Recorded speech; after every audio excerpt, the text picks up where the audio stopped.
Hello everyone, welcome to Teachers Talk. Germany is known around the world for providing quality education. The German education system is well known for its high standards and it enjoys a quality education. Today, I'm lucky because my guest is German. He's from Germany. He's going to journey us into Germany's education system and also about his studies in Japan. So I welcome my guest, Tim. Yeah, you are welcome for joining us today. It's really a pleasure. Thank you so much. Thank you for being here. It's my pleasure. Now, Tim, please, can you just introduce yourself a little more? Yeah, sure. So I'm Tibojens, I'm 27 years old, and I'm a high school teacher, a high school teacher-student, and my subjects are math and sports, or physical education. And I am now almost finished with my studies. This is my last semester as a student, and after this, I could stay longer in Japan, or I could go back to Germany and start working as a high school teacher. So those are like my options right now. What has impressed you the most about Japan and Japanese people?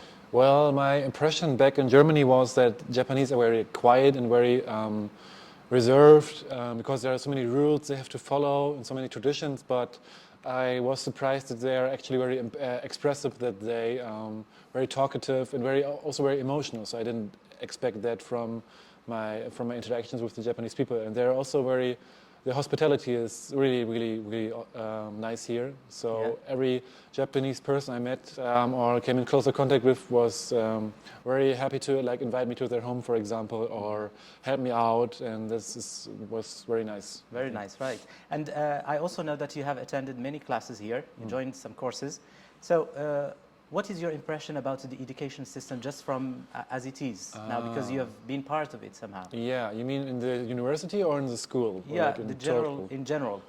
So I feel like they study more, and maybe that's also why, like in some studies, I found out that Japanese literacy and numeracy is better than other countries. So maybe that's why, I don't know. So I guess in that way, it's very effective, the educational system.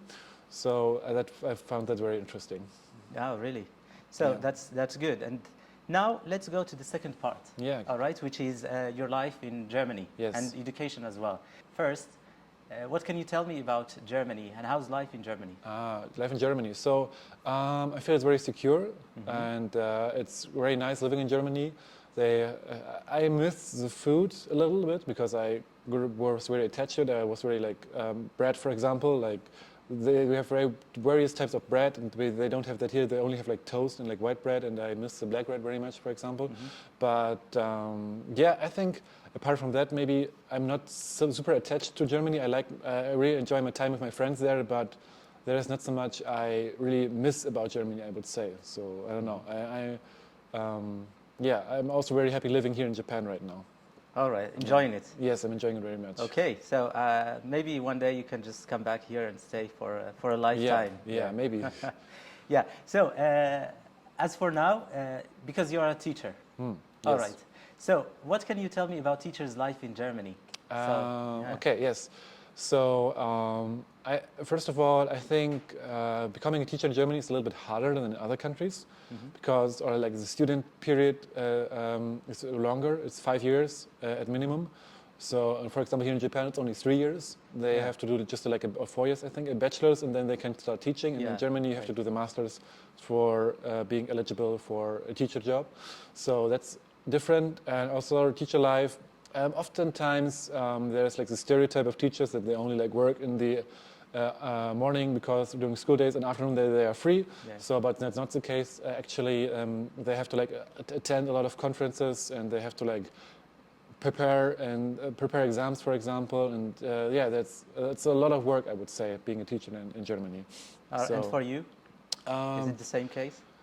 I think so. I had half a year of a practice phase 1 year ago, and it was very enjoyable. I could try out different things, different teaching methods, but it was also quite stressful for me because I had the teaching period at school, and then when I came home, I always had to prepare work on my future lessons and everything. So it's a little stressful, but it was also very rewarding seeing the children improve. So that was very nice. Yeah, absolutely. That's what it is about, to see the children improve. It gives you like a boost to work better and to make more efforts. And as we all know, that Germany is ranked among the top 5 best education systems in the world. Yes. And in 2021, it was ranked the 3rd by US report of educational ranking. Now, Tim, in your opinion, what makes of what makes of Germany one of the best education systems in the world? Yeah. Well, I think that goes back to the teaching. That is hard to become a teacher in Germany, I would say. So there are high standards there. The evaluation or the examination is very difficult. And I also heard, because after your studies, there's like a preparation phase where you are already a teacher for 1.5 years, but you still get examined. You have like courses to attend, and you always have so many opportunities to improve yourself. So I would say the quality of the teachers is quite high in Germany. That's like one thing I would say. Yeah, absolutely. And you have touched upon a very interesting and very important element, which is teacher training.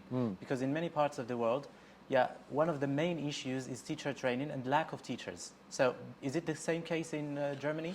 Right now, I would say yes, lack of teachers is definitely there. I heard about it because I was also looking at, how can I like become a teacher? In which state of Germany do I want to become a teacher?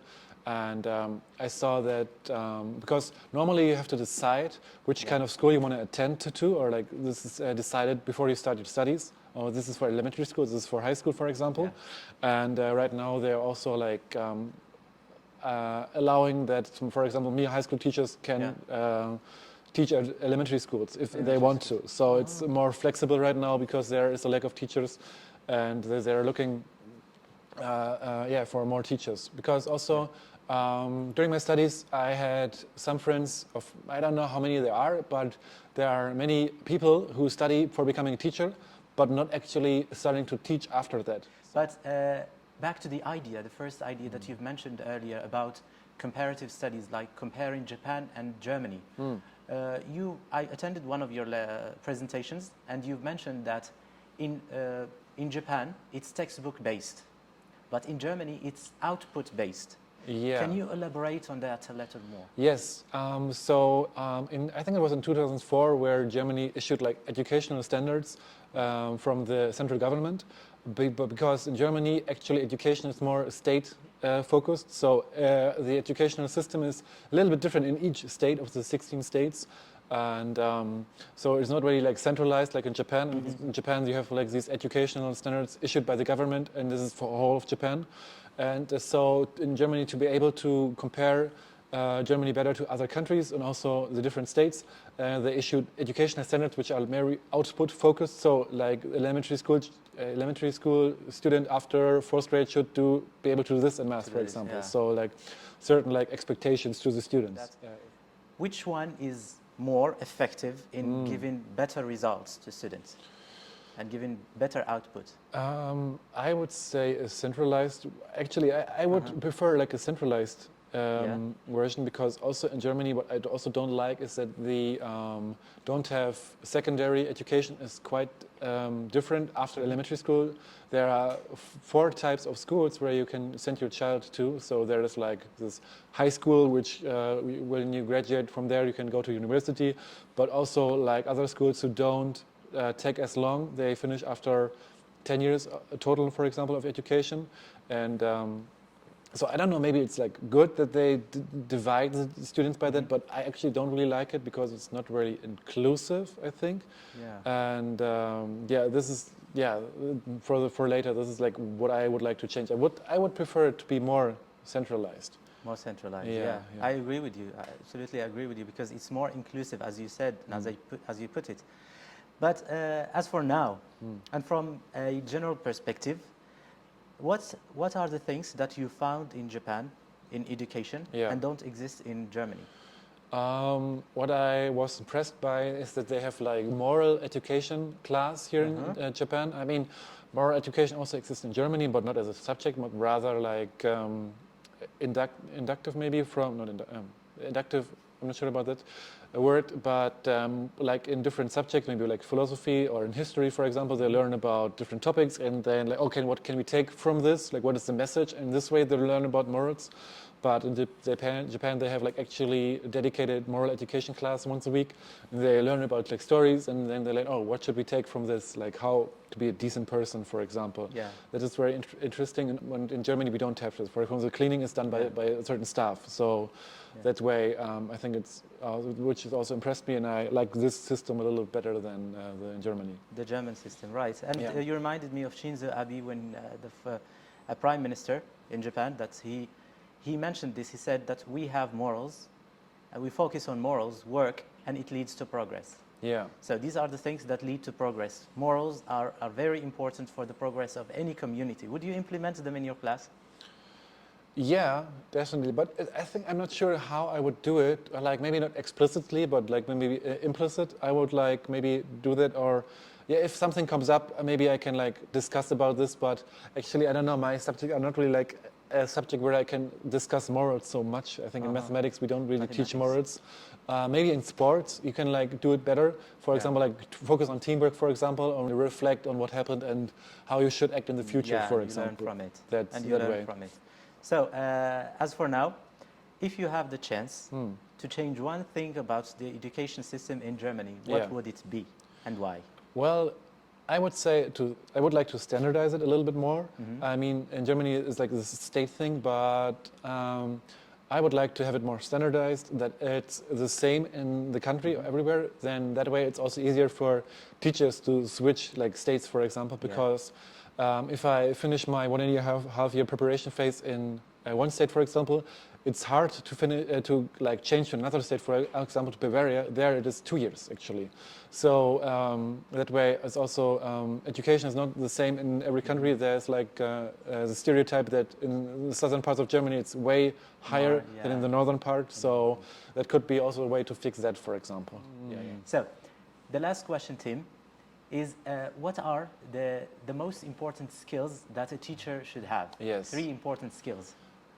So during this time, I think digital skills are very important, or like to teach digital skills, I think it's very important. And I think also very important is warmth, that you can connect with your students, that you can build a relationship with your students, because I think also studies show that if you have a connection with your students, they learn more effectively.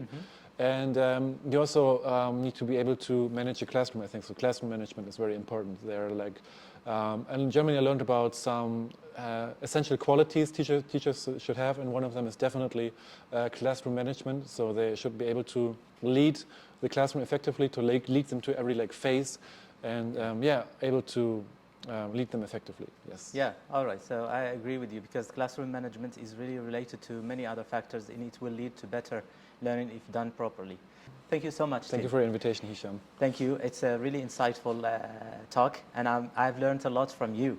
Thank you so much, and I would like to wish you the best of luck in your studies.